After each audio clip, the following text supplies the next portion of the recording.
You fight gaslighting by not allowing other people to control your self-assessment. It's a lot of complicated words. Do you really want your choices of action and your self-worth to be driven by what other people say and think about you? Or do you want it to be driven by who you are and how good your work has been over time?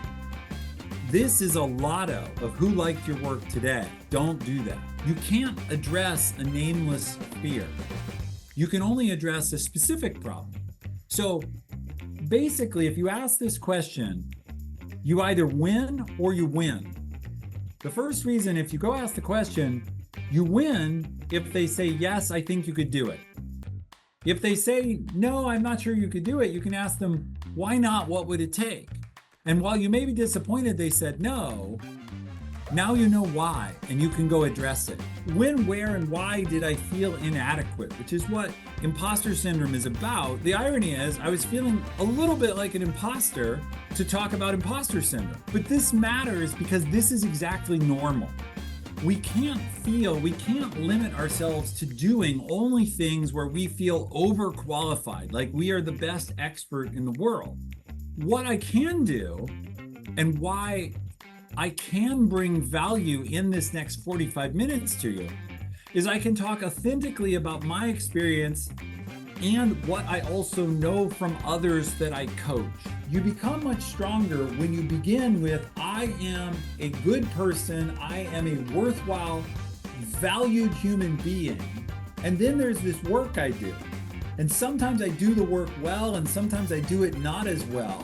But whether I do work well or I do work poorly doesn't change my value as a person. Reframe challenges as indicators of your progression and potential. Remember, the more you feel uncomfortable, yes, that's a risk, but it also is a sign that you're doing something meaningful. If you want to get out of fear, take the risk. Once you take the risk, the fear is no longer there. The cost of growth is intermittent discomfort. That's normal. So the tip then, where can you look in your past and say, I used to feel out of my depth doing this, but I managed to overcome it. Then I felt out of my depth doing this other thing, but I overcame that. Look at your track record. Most of you, I would bet, have felt fear, then succeeded anyway, then felt fear, then succeeded anyway, then felt fear and had a setback, but clawed your way out of it. Recognize that your track record is one of success, usually. That can help you feel better now, where you can say, I've seen this movie before.